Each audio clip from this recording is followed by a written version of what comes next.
인공지능 수학 21번째 시간. 이번 시간엔 다항함수의 극한에 대해서 이야기하겠습니다. 함수의 일반적인 표현입니다. 함수 f는 x에서 y로의 함수다. 이런 식으로 쓰는데 y는 fx 이렇게 쓰기도 하죠. 함수 f의 정의역 x에서의 함수값이 y가 되는 것입니다. 이때 fx는 함수값에 해당하고 그래프를 그리고 fx의 값은 y축의 눈금을 읽으면 됩니다. 함수의 극한 역시 y축의 눈금을 읽어야 합니다. 극한값과 함수값의 차이는 극한값은 그 점에 향해 가는 것을 이야기하고 함수값은 정확히 그 점에 해당하는 값을 이야기합니다. 예를 들어 보겠습니다. 이런 1차 함수가 있습니다. x = 1에서의 함수값은 정확히 2입니다. x가 1로 향할 때 fx는 2로 향하게 됩니다. x가 1로 향할 때 fx는 2와 점점 가까워진다는 뜻입니다. 기호로는 리미트 x가 1로 갈 때 fx의 극한값은 2다 이렇게 씁니다. x가 1로 가는 방향이 두 가지 방향이 있습니다.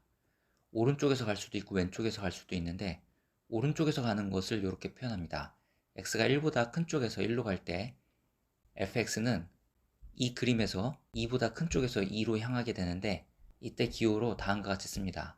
x가 1보다 큰 쪽에서 1로 갈 때 fx의 극한값은 2가 됩니다. 이것을 x = 1에서의 우극한이라고 이야기합니다. 또 왼쪽에서 갈 수도 있습니다. 1보다 조금 작은 데서 1로 갈 때 fx는 2로 향하게 되고 기호로는 다음처럼 씁니다. x가 1보다 작은 쪽에서 1로 갈 때 fx의 극한값은 2다. 이것은 fx의 x = 1에서의 좌극한에 해당합니다. 이 함수 gx는 x = 1에서 함수값이 없습니다. 그래서 함수 g의 x = 1에서의 함수값은 정의되어 있지 않습니다. 하지만 x가 1로 갈 때 극한값은 있습니다.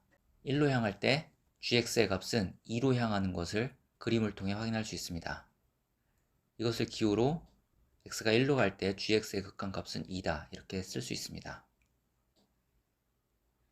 이런 경우에도 우극한 자극한을 생각합니다. x가 1로 가는데 1보다 큰 쪽에서 1로 갈 때 극한값이 2고 우극한에 해당합니다. x가 1보다 작은 쪽에서 1로 갈 때 gx의 극한값은 2입니다. 좌극한에 해당합니다. 함수의 극한값을 구할 때는 우극한과 자극한을 구해야 되고 우극한과 좌극한이 같을 때 극한값이 존재한다고 이야기합니다. 지금 들은 예시들이 모두 우극한과 좌극한이 같아서 극한값이 존재하는 경우가 되겠습니다. 일반적으로 y는 fx라는 그래프가 있을 때 x의 값이 a와 다른 값을 가지면서 a에 한없이 가까워질 때 fx의 값이 일정한 값 알파에 한없이 가까워지면 함수 fx는 알파에 수렴한다고 하고 이때 알파를 x = a에서의 함수 fx의 극한값 또는 극한이라고 합니다. 기호로는 x가 a로 갈 때 fx의 극한값은 알파다 이렇게 표현합니다. 또는 x가 a로 갈 때 fx는 알파에 수렴한다 이런 식으로 쓰기도 합니다. x가 a로 가는 경로가 두 가지가 있다고 했습니다. a보다 큰 쪽에서 a로 갈 수도 있고 a보다 작은 쪽에서 a로 갈 수도 있습니다. x가 a보다 큰 쪽에서 a로 갈 때 보라색 화살표에 해당합니다.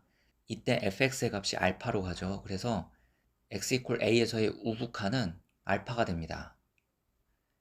x가 a보다 작은 쪽에서 a로 갈 수도 있는데 그때도 fx는 알파로 한없이 가까이 가게 됩니다.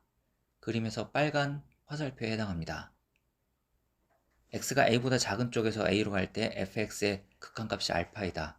이것을 fx의 x = a에서의 좌극한이라고 이야기합니다.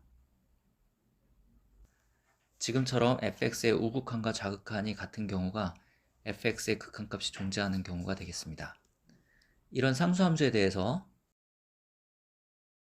x가 a로 갈 때 fx는 c로 향하게 됩니다. 즉 fx의 x = a에서의 극한값은 c가 되고 이때도 우극한, 좌극한을 따로따로 계산해보면 fx의 x = a에서의 우극한도 c고 fx의 x = a에서의 좌극한도 c이므로 우극한 좌극한이 같아서 극한값이 C다 라고 이야기할 수 있습니다.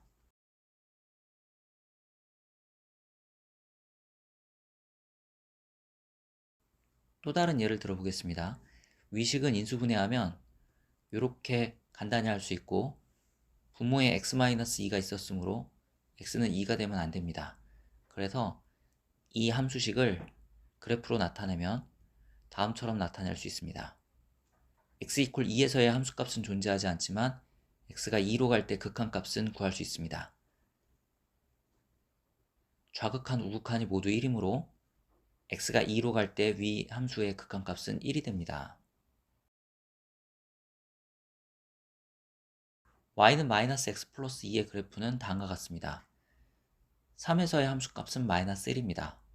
그리고 x가 3으로 갈 때 극한값도 -1이 됩니다.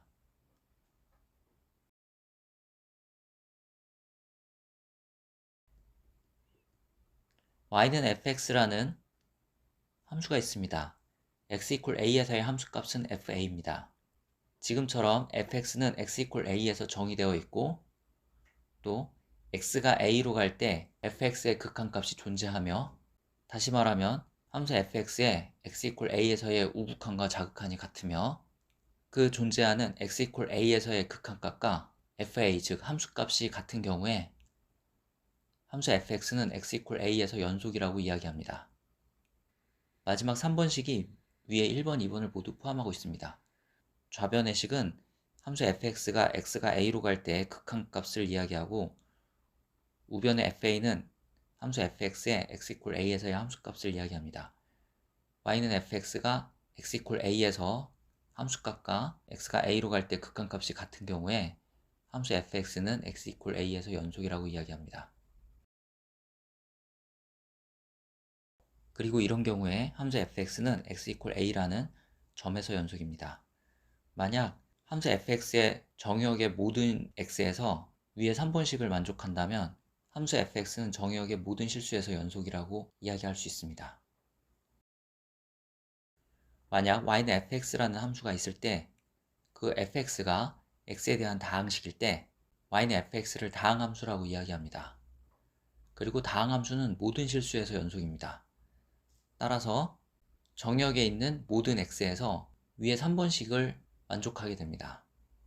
즉 fx가 다항함수일 때 함수 fx에 x가 a로 갈 때의 극한값하고 함수 f의 a에서의 함수값은 같아집니다. 이것이 의미하는 바는 다항함수의 경우에 왼쪽의 극한값을 오른쪽의 함수값으로 계산할 수 있다는 것을 의미합니다. 다항함수뿐 아니라 연속인 함수는 극한값을 함수값으로 계산하면 됩니다. 예를 들어 이런 극한을 계산할 때 이 극한값은 x에 0을 대입한 함수값과 같게 됩니다. 또 이런 극한값을 계산할 때 이 극한값은 x에 2를 대입한 함수값과 같습니다. 연속인 함수에서는 극한값을 계산할 때 x에 그 값을 대입해서 계산하면 충분합니다.